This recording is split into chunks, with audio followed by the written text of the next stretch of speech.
adventure you want to do next year, don't hold off on buying these once those tickets do release. You'll need to bite that bullet ASAP. Along with Halloween After Hours, 3 other After Hours events called Disneyland After Dark events started back up in 2022 and will return in 2023 as well.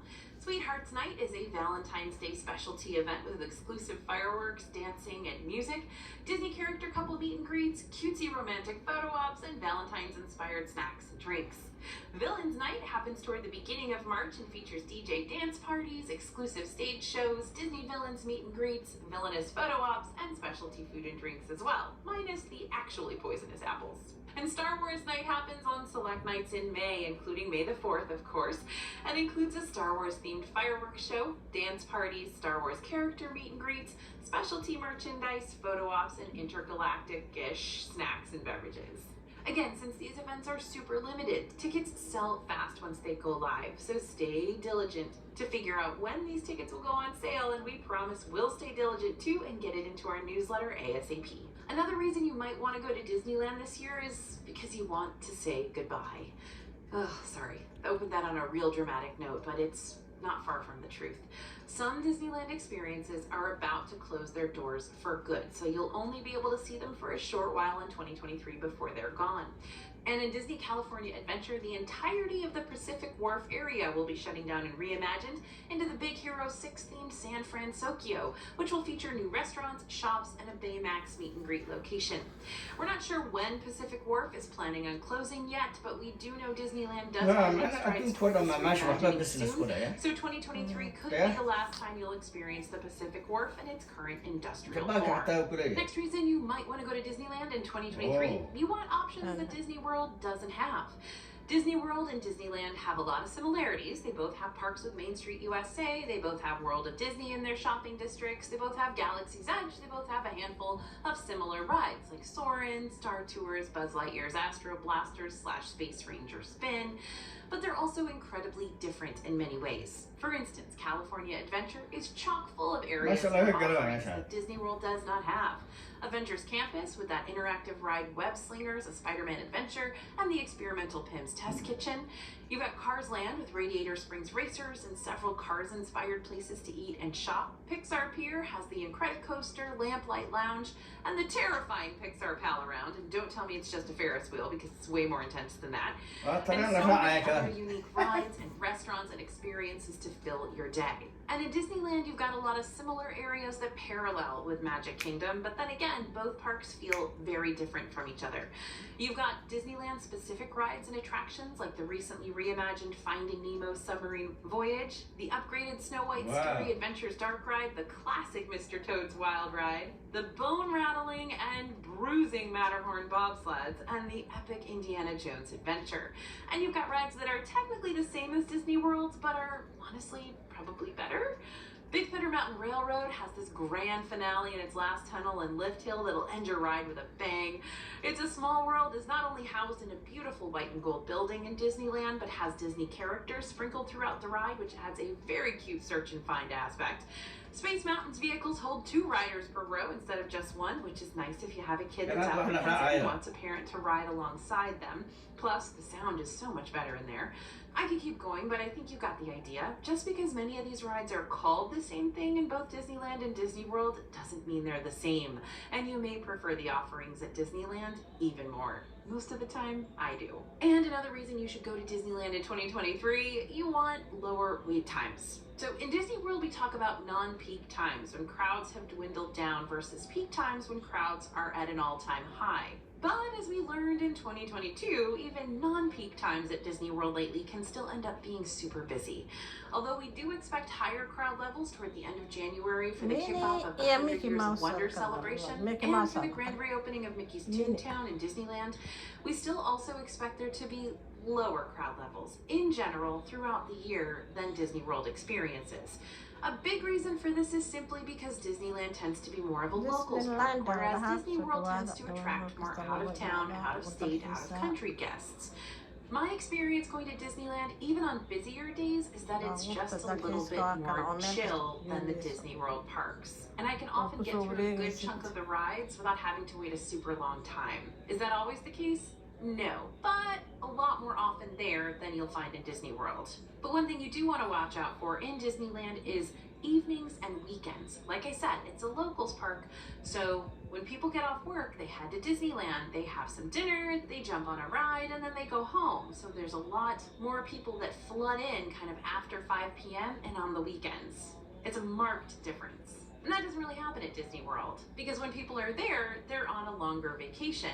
Although you do have quite a few locals come in, because the parks are so much bigger and there's so much more space in Disney World, it kind of absorbs it a little bit better than Disneyland does. And if you're staying at one of the Disneyland-owned hotels, you'll be able to get to the parks 30 minutes before they open to everyone else, giving you even more time to hit up more rides in a surprisingly empty-feeling park. When you live with moderate to severe Crohn's disease or ulcerative colitis, your day can be full of reminders of your... Alright, moving on to why you shouldn't go to Disneyland in 2023. These are the cons of Disneyland. Now, these aren't all negative. Some of these points are still rather exciting, like this first one, for instance. Maybe you want to wait for other releases. Not all the new Disneyland stuff will be happening in 2023. Some additions may not show up in the California parks until 2024 or later. The new Avengers Campus Ride, for instance, that's going to take guests into the MCU multiverse in an epic collaborative battle against King Thanos, a new villain for these branching storylines. And they still haven't released any clear-cut date for when we should be seeing this immersive ride appear in DCA. And that means there's a very good chance we won't be seeing it in 2023.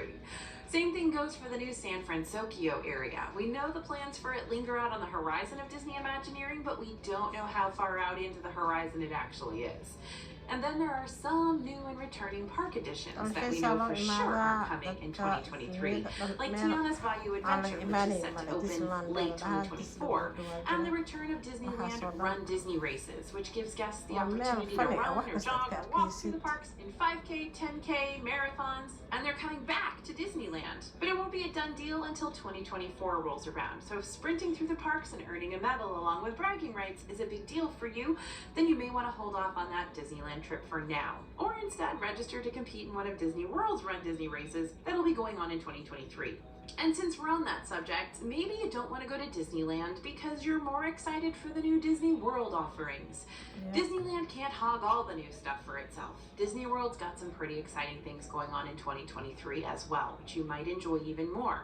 For example, that Tron Light Cycle Run high-speed coaster's finally opening at Magic Kingdom in spring of 2023. 2 new nighttime spectaculars, fireworks shows, will be coming to Magic Kingdom and Epcot. Epcot's also going to open up the Exploration Trail Journey of Water inspired by Moana in late 2023, which will be around the same time the new festival hubs, Communicore Plaza and Hall, will open to centralize the Epcot festivals from here on out, featuring food booths, musical acts, activities, and more. And for all you Figment fanatics out there, a Figment meet and greet will be starting up soon, so you can meet your favorite imaginative purple dragon friend thing in person. We're also looking forward to trying out new grub at some restaurants, including Woody's Roundup Barbecue at Disney's Hollywood Studios, Summer House on the Lake at Disney Springs, and Gwendolyn Rogers Cake Bake Shop at Disney's Boardwalk Inn, bringing on the afternoon tea parties. Not to mention, Disney World has 4 parks of unique experiences that may be a better fit for you if you plan on doing an extended vacation inside the Disney bubble. Just make sure to compare your options before deciding one direction over the next. And if you're leaning toward the Disney World side of things, we got a new video stocked with fresh pro tips to help you conquer that 2023 to check out next. Another reason to put off a Disneyland vacation in 2023, you need some more time to save money. This might not be a point you want to hear, but some of us need to hear it regardless. Unfortunately, we've got a recession looming over the country, and that could mean saving now needs to take precedence over an extravagant vacation. Now, if you've already been saving throughout 2022 and you feel like your vacation funds are in a good spot, then great, let's book the trip. But if going on a Disneyland vacation is a concept you're just starting to mull over and the price tag already feels like it'll stress you out way more than you'll actually have fun on the trip, then take 2023 as time to plan a trip budget and start saving for next year. Whether you go to Disney World or Disneyland, prices are steep, and they've been steadily hiking upwards as inflation and demand creep upwards too. So as you start to plan out your budget for a Disneyland trip, keep these 2 important money-saving tricks in mind. First, travel during the off-season. Much like Disney World, you'll be able to find park ticket prices, resort prices, and Genie Plus prices lower during less busy times of the year, like when school goes back in session at the end of August and throughout the month of September. Prices also tend to be cheaper on the weekdays versus the weekends, so if you can avoid starting your trip off on a Friday, Saturday, or Sunday, you may potentially shave quite a bit of money off your vacation. You can also stay at a non-Disneyland hotel. Disneyland-owned resorts are well-themed, they have nice Disney-specific perks, and are super convenient since you can walk to the parks from either the Grand Californian, Paradise Pier Hotel, soon-to-be Pixar Place Hotel, and the Disneyland Hotel, but they're also super pricey. Just like Disney World, Disneyland has over 50 different good neighbor hotel options, which aren't owned by Disney but partner with them to give guests select park benefits at a much cheaper price point.